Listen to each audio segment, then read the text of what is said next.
ఓ శుభ సాయంకాలం. ఈ సాయంకాలం నువ్వు ఇక్కడ ఉండడం నాకు చాలా థ్రిల్గా ఉంది. కరెక్ట్, మీకోసం ఎదురు చూస్తున్నాను. ముఖ్యమైన విషయం మీతో మాట్లాడాలి. ఓ, ఈ నిశాచరుడు ఇక్కడ ఉండవచ్చా, ఉండకూడదా? ఎవరైనా ఉండొచ్చు, పర్వాలేదు. ఎలా? మనసు విప్పి మాట్లాడే దగ్గర, మూటలు విప్పి లెక్క పెట్టే దగ్గర, మూటలు కట్టి దాచే దగ్గర, మనసైన మగవాడితో గుసగుస రసరస బుసబుస ఊసులాడుకుని ఊగిపోయేటప్పుడు ఎవరూ ఉండకూడదని రసిక రాజశేఖర రాజమార్తాండ శ్రీ బొక్కలంబోదరం ఎప్పుడూ చెప్పారు. పాపం, మీరు కోరిన ఆనందం, మీరు చూపించే అభిమానానికి సమాధానం కేవలం ఒక మాటలో చెబితే బాగుండదని ఈ కవర్లో ఉంచి మీ చేతిలో పెట్టాలని వచ్చాను. పెట్టండి పెట్టండి, సీరియల్ కథలా చదువుకుంటాను. ఇది చదివితే మీరు చాలా థ్రిల్ అయిపోతారు. అసలు నా కాబోయే భర్తతో వచ్చి ఇవ్వాలనుకున్నాను, కానీ ఆయన ఇంకా ఊరి నుంచి రాలేదు. ఉంచండి, వస్తాను. ఏమిటి సమస్య? లవ్ లెటరా? మీటింగ్ ఎక్కడ? కాదు, దెబ్బ కొట్టింది. ఇది దాని రాజీనామా. ఎగిరింది మన మీద రెట్ట వేసి తూన పికిలి పిట్ట. ఎక్కడికమ్మా? ఏమిటి హడావిడి? అంకుల్, బయటికి వెళ్లే వాళ్ళని ఎక్కడికి నడకూడదని మీరే నాకు చాలా సార్లు చెప్పారు. మరి మీరే చెప్పి మీరే అడిగితే ఎలా? టైం అయిపోయింది, ట్రైన్ వచ్చేస్తుంది, నేను ఇక్కడే ఉంటే ఎలా? మరి ఆగేవా? నువ్వెందుకమ్మా వెళ్ళడం? ట్రైన్ దిగి వాడే వచ్చేస్తాడుగా. మరి అందుకేగానే వెళ్ళేది. బావని రిసీవ్ చేసుకుని ఆశ్చర్యపోయేలా విషయం చెప్పేస్తాను, అంతే. బావ థ్రిల్ అయిపోతాడు. ఆ థ్రిల్లోనే బావని ఇంటికి తీసుకొస్తాను, చూడు. విడిపోయిన మమతలు కలవడం కన్నా థ్రిల్లే ఉంటుందమ్మా. అది నాకు థ్రిల్లే. నేను వస్తా అంకల్. ఎందుకమ్మా, ట్రైన్ వచ్చే వేళయింది. అదిగో 9 డౌన్. నువ్వు ఇలా వెళ్ళేసరికి వాడు ఏ ఆటోలో అలా దిగుతాడు. అప్పుడు నువ్వు నాకు థ్రిల్ ఎలా ఇస్తావమ్మా? వాడిస్తాడు మనకి థ్రిల్.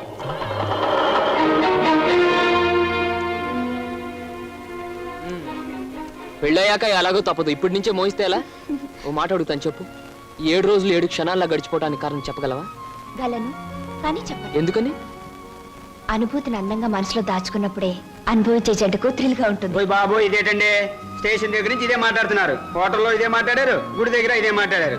అంతా ఇప్పుడే మాట్లాడుకుంటే పెళ్ళి థ్రిల్లే ఉండదు. ఎక్కడ బాబు, ఎక్కడ టైం అయింది? పరువు బొద్దు.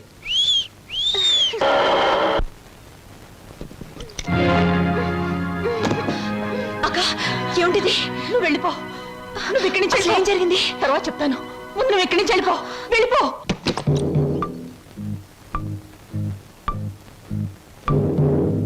స్వాగతం మరదల. నన్ను జైలుకు పంపించి నీ ప్రియుడితో కొలవటానికి వెళ్ళావు. నీ కోసం వారం రోజులు చెదురు చూస్తున్నాను. ఏమిటూ మాట్లాడేది? అర్థం కాలేదా? నేను తెచ్చిన సంబంధాలు ఎందుకు వద్దంటున్నావు? నీ పాతివత్యం ఏ పాడితో నాకు ఇప్పటికి అర్థమైంది. నిన్నెవడికో ఇచ్చి పెళ్లి చేసే కంటే నేనే సొంతం చేసుకున్నా అనుకో, అక్క చెల్లిద్దరు జాయింట్ గా నా దగ్గర పడి ఉండొచ్చు. రావే.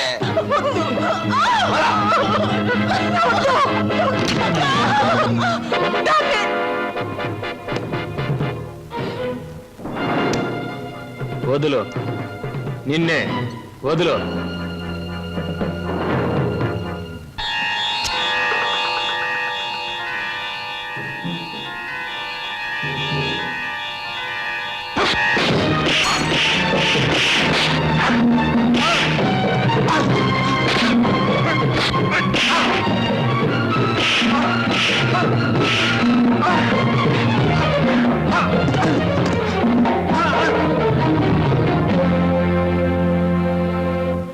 బాబు, సమయానికి నువ్వు రాకపోతే దాని బ్రతుకు బండలైపోయేది.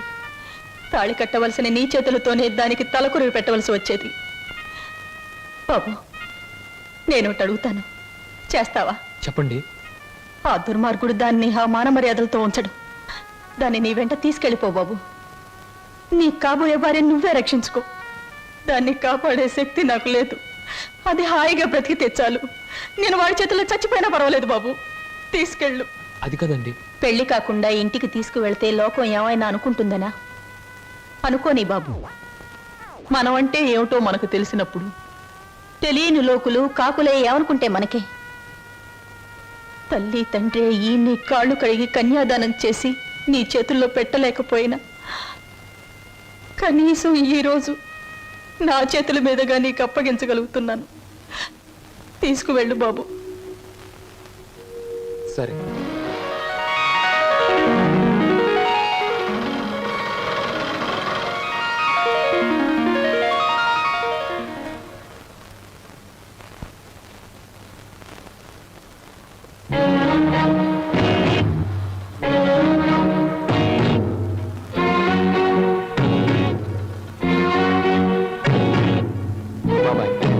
నుంచి ఈ అమ్మాయి మన ఇంట్లోనే ఉంటుంది. మన ఇంట్లో ఎలా ఉంటుందిరా? అద్దెకి ఇవ్వడానికి ఇంట్లో వేరే పోర్షన్ లేదుగా. అత్తే కాదు బాబాయ్, మరి ఈ అమ్మాయి పేరు లలిత. నేను అడిగింది అమ్మాయి పేరు కాదు సీను. ఆ అమ్మాయిని ఇక్కడికి ఎందుకు తీసుకొచ్చావని. తీసుకురావాల్సిన అవసరం వచ్చింది కనుక. ఏమిట్రా అవసరం? లలిత నేను ప్రేమించుకున్నాం, పెళ్లి చేసుకోవాలనుకున్నాం. తప్పని పరిస్థితుల్లో ఈ అమ్మాయిని ఇక్కడ తీసుకురావాల్సి వచ్చింది బాబాయ్. అంటే అంతా నీ ఇష్టమేనా? నీ వెనక ఎవరు లేరనుకున్నావా? వాళ్ళ గురించి ఆలోచించాల్సిన బాధ్యత నీకు ఉందా లేదా? అసలు నీకు విషయం తెలుసా? అంకుల్, ఏమిటి నీ పద్ధతి? పూర్తిగా చెప్పనీయకుండా అడ్డుపడతావేంటి? చెప్పని. అది కాదమ్మా, దేవుడి గుడికి వెళ్ళాలన్నా నా పెర్మిషన్ లేకుండా వెళ్ళేవాడు కాదు, ప్రేమించట. అంకుల్, ప్రేమించడం అనేది మనసు చేసే పని, గుడికెళ్ళడం అనేది మనిషి చేసే పని. నీకు తెలీదమ్మా వీడు. అంకుల్, ఏమిటి వాళ్ళు ఎలా ప్రవర్తిస్తున్నావు? అతను ఏదో తప్పు చేసినట్లు మాట్లాడతావేంటి? ప్రేమించే మనసుంది కాబట్టి ప్రేమించాడు. తన మనిషిని తాను కాపాడుకోగలన్న ధైర్యం ఉంది కాబట్టి చేయి పట్టుకుని ఇంటికి తీసుకొచ్చాడు. అది కాదమ్మా. అంకుల్, ఇంత అందమైన అమ్మాయిని ప్రేమించినందుకు సంతోషించు, అంతేగాని ఊరికే కోపగించుకుంటావేంటి? యావండి, మా అంకుల్ చాలా మంచివాడు. ఇంత మంచి హీరో మనసు దోచుకున్నందుకు ఐ రియలీ కంగ్రాచులేట్ యూ. రండి. క్షమించండి, ఈ ఇంట్లో వాళ్ళకి ఇష్టం లేకుండా ఇక్కడ ఉండటం నాకు ఇష్టం లేదు. నేను వేరెక్కడైనా ఉంటాను. మీరు మమ్మల్ని అవమానిస్తున్నారా? అవమానిస్తున్నానా? లేకపోతే ఏమిటి? ఒక నిస్సహాయమైన ఆడది ఇంటికొస్తే ఆదరించకుండా బయటికి గెంటేంత దుర్మార్గుడు అనుకున్నారా మా అంకుల్? మీరెక్కడికి వెళ్ళక్కర్లేదో రండి. అంకుల్, ఒకరికొకరు మనసిచ్చి పుచ్చుకుని వచ్చారా? ఇద్దరుగా వచ్చిన వాళ్ళని ఆశీర్వదించి ఒకటిగా చేయ అంకుల్. Please please uncle. మీరు లోపల పదండి. ఇంకా ఇక్కడ నిలబడ్డావేంటి? పద పద పద పద. ఆంటీ, ముందు కుడికాలు పెట్టించి లోపల తీసుకెళ్ళు. లక్ష్మి, ఏంటి అలా చూస్తుండిపోయావు? మీ వదిలి లోపల తీసుకెళ్ళి దిష్టిది. వెళ్ళు. రండి లోపల.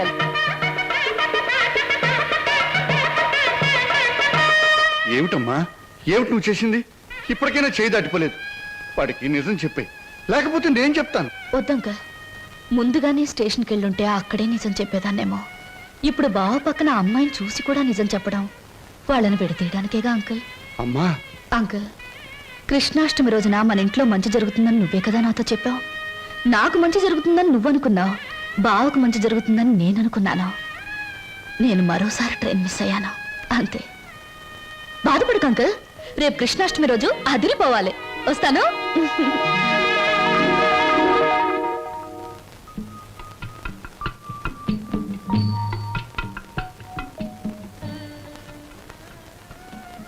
నిజంగా?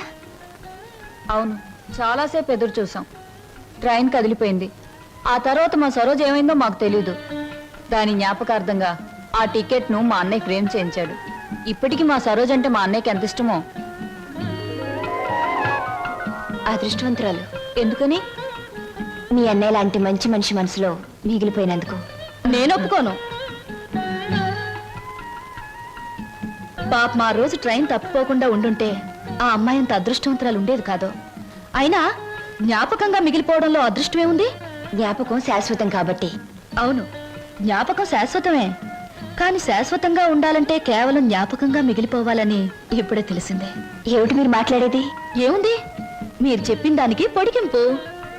స్వప్న ఎప్పుడు అంతే వదినా, ఒక్కోసారి తన మాటలు అర్థం కావు. ఏ, నేను తెలుగులోనే మాట్లాడతానే. తెలుగులో కాదు, తెలివిగా మాట్లాడుతావు. అందుకనే నాకేం అర్థం కావు. అరే, ఇదేమిటి ఇలా వేశారు? అందరూ కృష్ణుడు లోపలికి రావాలని బయట నుంచి పాదాలు ఇంట్లోకి వేస్తారు.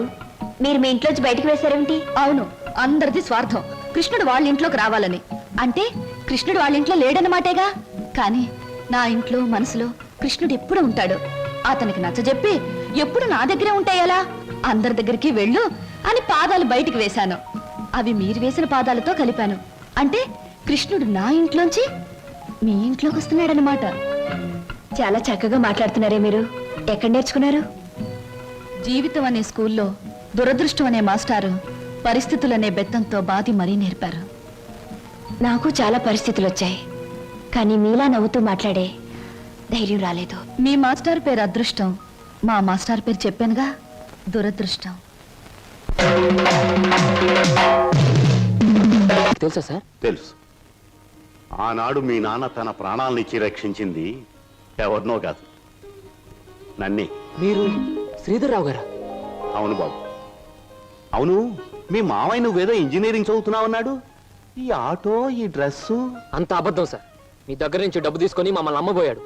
మేము భయపడి పట్నం పారిపోయి వచ్చేసాం. రాస్కెల్. మిమ్మల్ని చదివిస్తున్నా నా నాగయ్య ఇప్పటికీ నా దగ్గర డబ్బు తీసుకెడుతూనే ఉన్నాడు. ఏమిటి, ఇంకా వస్తున్నాడా? All right. ఇటువంటి సంతోష సమయంలో వాడి పేరెందుకు తలుచుకోవటం? బాబు, ఆనాడు మీ నాన్న నా కోసం చిందించిన రక్తానికి బదులు ఎలా తీర్చుకోవాలా అని ఈనాడు నాకు అర్థం కాలేదు. ఇప్పుడు అర్థమైంది.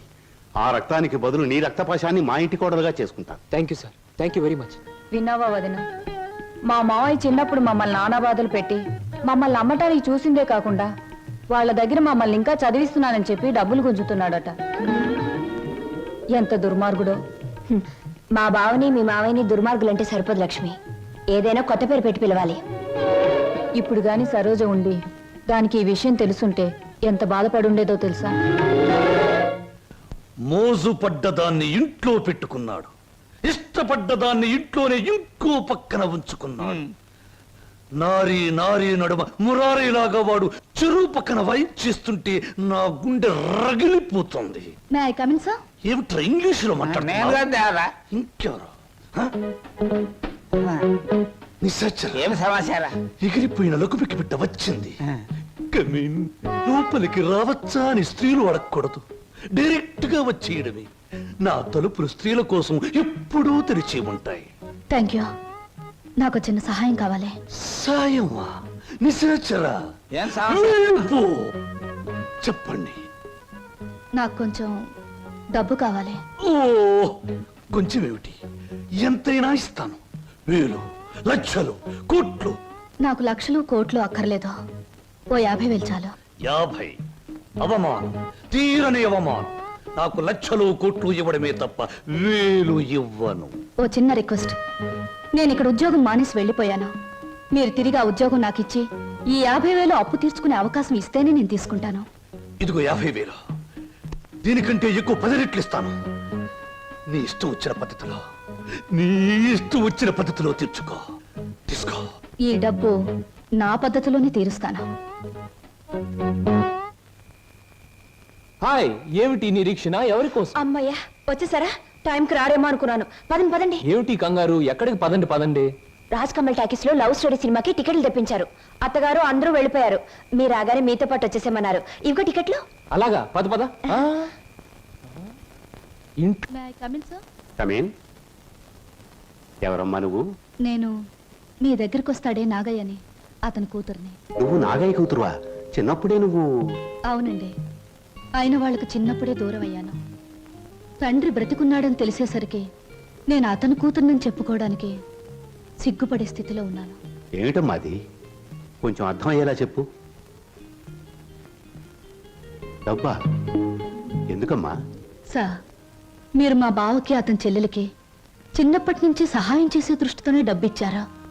కానీ మా నాన్న ఆ డబ్బు తనే తినేసి వాళ్ళ నమ్మకానికి పెట్టేస్తే వాళ్ళు తప్పించుకుని పట్నం పారిపోయారు. ఇప్పటికీ మా నాన్న వాళ్ళ పేరు చెప్పి మీ దగ్గర డబ్బు తీసుకుంటున్నట్టు నాకు మొన్నే తెలిసిందే.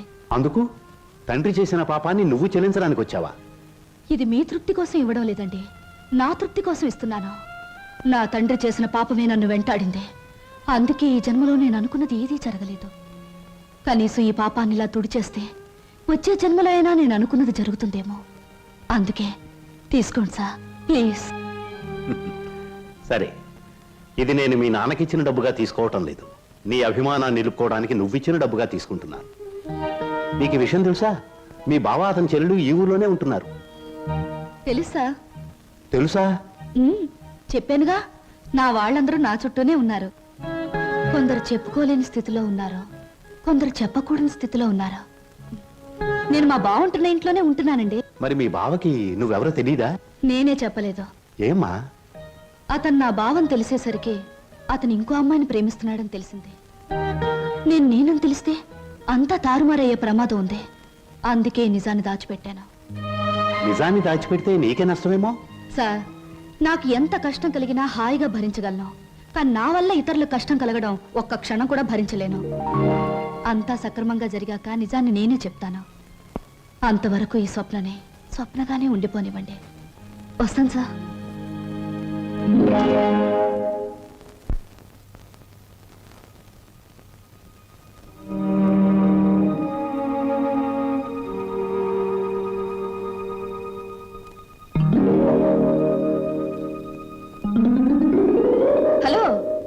ఏమిటి ఇలా వచ్చారు? కూర్చోండి. ఇప్పుడే తలకు స్నానం చేశాను. షో, పెద్ద బరువు దిగిపోయినట్టుంది. తలస్నానం చేస్తే తల బరువు దిగిపోతుంది, మరి మనసులో బరువు మర్చిపోతే మాయమైపోతుంది. మర్చిపోవడం బాధ్యత గల మనసు లక్షణం కాదు. మర్చిపోమన్నది బాధ్యతని కాదు, బరువుని. కూర్చోండి. సారీ, కూర్చునే మనస్థిమితం లేదు. ఏ కూర్చోలేనంత కష్టమే వచ్చింది మీకు? కొంపతీసి హీరోతో గాని పోట్లాడారా, లేక హీరో గారు మీతో పోట్లాడారా? ఓ చిన్న కథ చెప్తాను, ముగింపేమిటో చెప్తారా? ముగింపు లేని కథ అయితే అలాగే చెప్తాను. అనగనగా ఓ గోరింక, దాన్ని మనస్ఫూర్తిగా ప్రేమించిన ఓ చిలకమ్మ. చిన్నప్పుడే ఆ చిలకమ్మ గోరింక ఒక తుఫాన్ వచ్చి విడిపోయాయి. గోరింక కోసం చిలకమ్మ వెతుకుతుంది, చిలకమ్మ కోసం గోరింక ఎదురు చూస్తుంది. దేశ దేశాలు తిరుగుతూ ఆ చిలకమ్మ చివరికి గోరింకున్న చెట్టు మీదే గూడు పెట్టుకుంది. అయినా గోరింక పట్టించుకోలేదు. పాపం, గోరింకకు ఆ విషయం తెలియదు. ఆమె కరెక్ట్. గోరింకకు ఆ విషయం తెలియదని మీకెలా తెలుసు? కొన్ని కథలకి ఎప్పుడు ఎక్కడ మలుపు తిరుగుతుందో సులువుగా చెప్పొచ్చు. నేను అడిగింది మలుపుల గురించి కాదు, ముగింపు గురించి. నేను ఆలోచించేది ముగింపు గురించి కాదు, అసలు కథ ఏమిటా అని. మీరెవరో, మీ కథ ఏమిటో తెలుసుకునే వచ్చాను. ఆహా, మరి చిలకమ్మ గోరింక అనే కన్ఫ్యూషన్ ఎందుకు? Come to the point. Srinivas మీ భావం తెలుసు కూడా అతనితో నిజం ఎందుకు చెప్పలేదు? నేను చెప్పే టైంకి అతను మిమ్మల్ని మనస్ఫూర్తిగా ప్రేమిస్తున్నాడన్న నిజం తెలిసింది కాబట్టి, ఇప్పుడు నిజం చెప్పి అతని మనసు పాడు చేయడం తప్ప వేరే ప్రయోజనం లేదు కాబట్టి.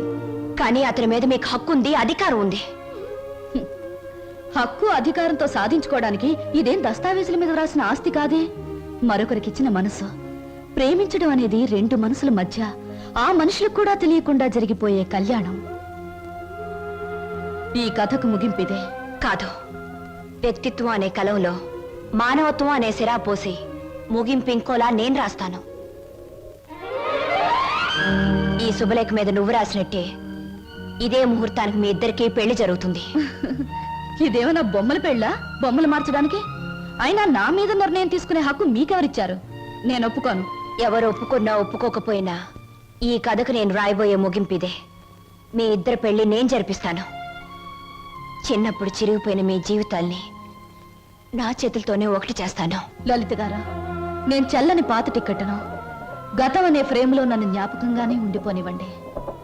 ఒకసారి నేను ట్రైన్ మిస్ అయ్యాను, మరొకరు ట్రైన్ మిస్ అవ్వడం నాకు ఇష్టం లేదు. ఒకప్పుడు మీరు ట్రైన్ మిస్ అయ్యారు, కానీ ఇప్పుడు ట్రైన్ మిమ్మల్ని మిస్ కాబోతుంది. అలా జరగనివ్వను. మీరు అనుకున్నట్టు నేను జరగనివ్వను. నిండు మనసుతో చేసే పని తప్పకుండా జరుగుతుంది. నిండు మనసుతో కాదు, మనసు చంపుకుని చేస్తున్న పని.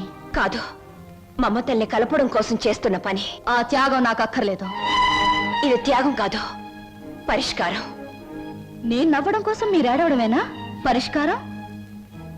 లలిత గారు, ఒకసారి చెప్పాను గుర్తుందా? జీవితం అనే స్కూల్లో దురదృష్టం అనే మాస్టారు పరిస్థితులనే బెత్తంతో కొట్టారని. కానీ ఇప్పుడు అదృష్టం అనే మాస్టారు తల వంచి తాళి కట్టించుకోమంటే తల వంచక తప్పదుగా. నేనెవ్వరికి తల వంచను. చూస్తాను. 4 నిమిషాల్లో ఈ నిజం అందరికీ చెప్పేస్తాను. 3వ నిమిషం మొదటి సెకండ్లో నేను శవంగా మారతాను. స్వప్న. అవును, చిన్నప్పుడు మా బావ కోసం ఒకరిని చంపడానికే వెనకాడలేదు. ఇప్పుడు నేను చావడం చాలా సులువు. అదే నేను చెప్పేది. ఆయన కోసం ప్రాణాలు తీయగలిగేంత ధైర్యం, ప్రాణాలు పోగొట్టుకునేంత గొప్పతనం నీది. నా ప్రేమ కంటే నీ ఆరాధన చాలా గొప్పది. నీ ఆరాధన ముందు నా ప్రేమ చాలా చిన్నది. అనవసరంగా ఆవేశపడకు. Now the ball is in my court.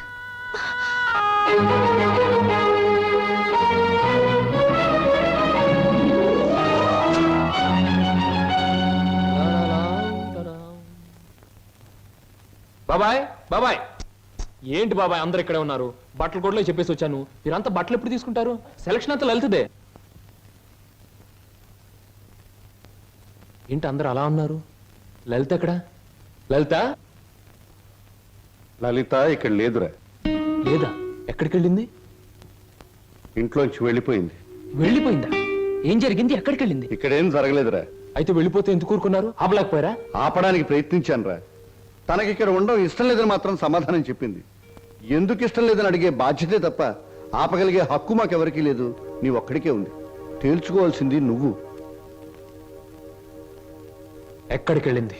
ఏమిటే నువ్వు మాట్లాడేది? నీకేమన్నా పిచ్చెక్కిందా? పీట్ల వరకు వచ్చిన పెళ్లిని కాదంటావా? అసలు కారణం ఏమిటో చెప్పవే. మీరిద్దరు ఏమన్నా గొడవ పడ్డారా? నేను వెళ్ళి అబ్బాయితో మాట్లాడతాను. ప్లీజ్ అక్క, నన్నేమి అడక్కు. ఇందులో ఎవరు తప్పు లేదో. ఇలా జరగాలి అంతే. అందుకే ఈ నిర్ణయం తీసుకున్నాను. అంతకంటే కారణం నన్నేమి అడగొద్దు. నేను అడుగుతున్నాను. మన ఇద్దరం విడిపోవటానికి కారణం నీకు తెలియాలి లేదా నాకు తెలియాలి. చెప్పు, ఏమిటా కారణం? కారణం తెలుసుకుని ఎవరూ చేయగలిగిందేమీ లేదు. ఇది కేవలం నా వ్యక్తిగత నిర్ణయం. వ్యక్తిగత నిర్ణయం అన్నంత మాత్రం నువ్వు తప్పించుకోలేవు. ఎవరో నీ మనసు చెడగొట్టుంటారు. చెప్పుడు మాటలు వినేటంత తెలివి తక్కువ దాన్ని కాదు. అయితే నువ్వు నన్ను ప్రేమించావా లేదా? మరి పెళ్లి వద్దంటానికి కారణం నేనేమైనా తప్పు చేశానా? నువ్వు తప్పు చేయకూడదని ఈ నిర్ణయం తీసుకున్నాను. ఆహా, ఏమిటా తప్పు? నీ బాధ్యత నీ ముందే ఉంది. అది నెరవేర్చడానికి మన పెళ్లి అడ్డుగా ఉంది. అందుకు నా మనసు ఒప్పుకోలేదు. ఉడుపు కథ వేస్తున్నావా? జీవితం కథలా ఉన్నప్పుడు నాలాంటి వాళ్ళ జీవితం పొడుపు కథే అవుతుంది. లలిత, నా మీదేదో అనుమానంతో అలా చేస్తున్నావు అనుకుంటున్నాను. కాదు. మరి ఎందుకు వచ్చో చెప్పు. చెప్పు. దయచేసి నన్నెవరూ ఏమి అడగండి. ఎవరికి నేను సమాధానం చెప్పలేను. నా బాధలు, నా నిర్ణయాలు అన్ని నాలోనే ఉంచండి. ప్లీజ్ నన్ను ఇలా వదిలేయండి. ప్లీజ్. చూడు లలిత, నువ్వు ఏ నిర్ణయం తీసుకున్నావో ఎందుకు తీసుకున్నావో నాకు అనవసరం. ఎల్లుండి ఆఖరి ప్రోగ్రాంలోగా దానికి కారణం చెప్పాలి. అది నిజంగానే నాదే తప్పైతే నీ మార్గం నుంచి నేనే తప్పుకుంటాను. పొడుపు కథలాగే ఇంకా నిజాన్ని మిగిల్చావో నేను ఈడ్చికెళ్ళి ఆ పెళ్లి పేటల మీద నీ మెడలో 3 ముళ్ళు వేస్తాను. ఇది మాత్రం నిజం. Mind it.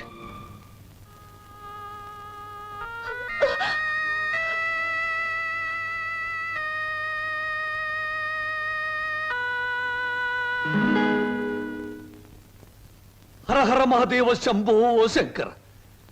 ఇది కళ నిజమా లేక వైష్ణవ మాయ?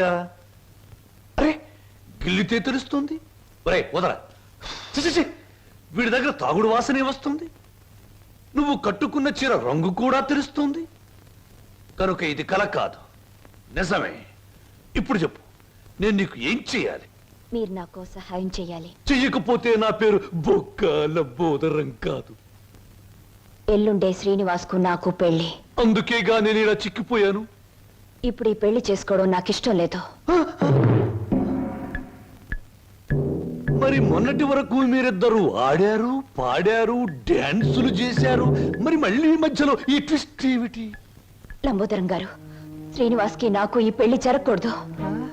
నాకంత అయోమయంగా ఉంది. సీత రావుణ్ణి వద్దంటే నమ్మనా? రాధకృష్ణుణ్ణి మురళి ఊదొద్దంటే నిజమనుకోనా? ఈ రోజున ఏప్రిల్ 1వ తారీఖు కూడా కాదే నేను ఏప్రిల్ ఫూల్ అవ్వడానికి. ఎవరు నమ్మినా నమ్మకపోయినా ఈ పెళ్లి జరగకూడదు. అది మీ ఒక్కరి వల్లే సాధ్యమని తెలిసి మీ దగ్గరకు వచ్చాను. హరమదేవ శంభో శంకర. ఇదిక్కడి కోరిక. గుళ్ళు కడుతున్నావు, చందాలు ఇవ్వండి. బళ్ళు పెడుతున్నావు, డొనేషన్లు ఇవ్వండి. పెళ్లి చేసుకుంటున్నావు, డబ్బులు ఇవ్వండి. అన్న వాళ్ళనే చూశాను తప్ప పెళ్లి చెడుగొట్టండి అన్న వాళ్ళను మొట్టమొదటిసారిగా చూస్తున్నాను. It's all right. 1000 అబద్ధాలు చెప్పి ఒక్క పెళ్లి చేయడం కష్టం, గాని ఒక్క అబద్ధం చెప్పి 1000 పెళ్లిళ్ళు చెడగొట్టడం చాలా సులభం. వా గుడ్డు పగలగొట్టగలం, కానీ మనం పెట్టగలమా? పెట్టలేము. రేపు మీరిద్దరూ ఇచ్చే ఆఖరి ప్రోగ్రాం మొదలయ్యేసరికి మీ ఇద్దరిని వేరు చేస్తాను. మధ్యలో నేను దూరిపోతాను. ప్రోగ్రాం అయిన వెంటనే నువ్వు నేను చెప్పినట్టు చెయ్యాలి. ఏమిటది చెప్పండి. రేపు ప్రోగ్రాం అయిన వెంటనే హాలు బయట నీ కోసం ఓ తెల్లటి మారుతి కారాగుంటుంది. నువ్వు దాన్ని ఎక్కావనుకో, అది సరాసరి నా గెస్ట్ హౌస్ కు తీసుకొస్తుంది. అప్పుడు చెబుతాను నువ్వు నాకు ఏ రూపంలో ప్రతిఫలం ఇవ్వాలో. అంతా జరిగాక ఇవ్వలేదనుకో, స్టేజి ఎక్కి బైకు పట్టుకుని నువ్వు ఇదంతా నా చేత నాటకం వాడించావని వాడితో చెప్పి వాడి చేత నీకు 3 ముళ్ళు వేయిస్తాను. అప్పుడు నేను కూడా వేస్తాను నేనెత్తిన అచ్చింతలు.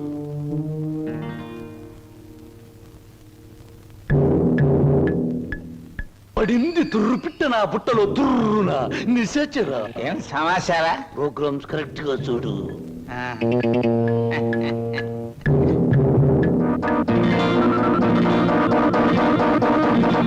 భో శంకర.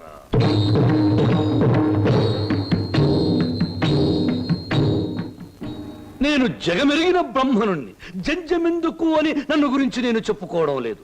అయినా చిరంజీవి శ్రీనివాసుకి నేను తెలుసు, నాకు ఆయన తెలుసు అని మీ అందరికీ తెలుసు కనుక నేను మీ అందరికీ తెలిసినట్టే. అది సరే, తమరు ఎందుకు అరుస్తున్నారో మాకు అర్థం కావటం లేదు. నాకు చాలా కాలానికి పెళ్ళవుతోంది. మొట్టమొదటిసారిగా ఈ శుభలేఖలు మీకివ్వాలని పనిగట్టుకుని వచ్చాను. నాకు చాలా చాలా మంది పెద్దవాళ్ళు తెలుసు, కానీ మీ ఇంటికే మొదట ఎందుకు వచ్చానంటే పెళ్లి కూతురు మీ అందరికీ చాలా ఆత్మీయురాలు కనుక, ఆ అమ్మాయి మీ అందరికీ కావలసింది కనుక, అప్పుడు మీరందరూ నాకు కావలసిన వాళ్ళు కనుక, ఇప్పుడు నేను మీ అందరికీ కావలసిన వాణ్ణి కనుక. ఎక్కువగా మాట్లాడుకో, అసలు ఎందుకు వచ్చా చెప్పు. వెడ్డింగ్ అంటే పెళ్లి పిలుపు, వివాహ మహోత్సవము. వరుడు చిరంజీవి బొక్కోలం బోదరం, దీనబంధు, ప్రజాబంధు, రాజకీయ బంధు, ప్రముఖ పారిశ్రామికవేత్త బంధు, ఆత్మబంధు. వధువు చిరంజీవి సౌభాగ్యవతి లలిత.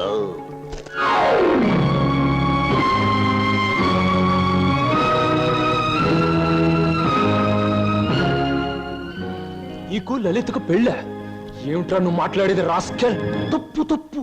రాయబారుల్ని, చిన్న పిల్లల్ని శుభలేఖలు ఇవ్వడానికి వచ్చిన నాలాంటి బుద్ధిమంతుడైన పెళ్లి కొడుకుని దూషించకూడదని పెద్దలు నొక్కి నొక్కి నొక్కి వక్కాణించారు తెలుసా? ఈ పెళ్లికి లలిత ఒప్పుకుందా? తనే వచ్చి నీలాంటి అందగాడు ఈ తెలుగుదేశంలో లేడు అంది. ఎలిజబెత్ టైలర్ని పెళ్లి చేసుకుందాం అనుకున్నా నేను ఏదో కాంప్రమైజ్ ఈ అమ్మాయిని పెళ్లి చేసుకోబోతున్నాను. మా శుభలేఖలు అందుకుని సకుటుంబ సపరివారంగా విచ్చేసి వధువులను, నూతన వధువులను ఆశీర్వదించి మదర్పిత చంద్ర తాంబూలాది సత్కారములు గీకుని మమ్మల్ని ఆనందింపజే ప్రార్థన. ఇట్లు బుక్కలంబోదరం బోలా శుభంబుయా.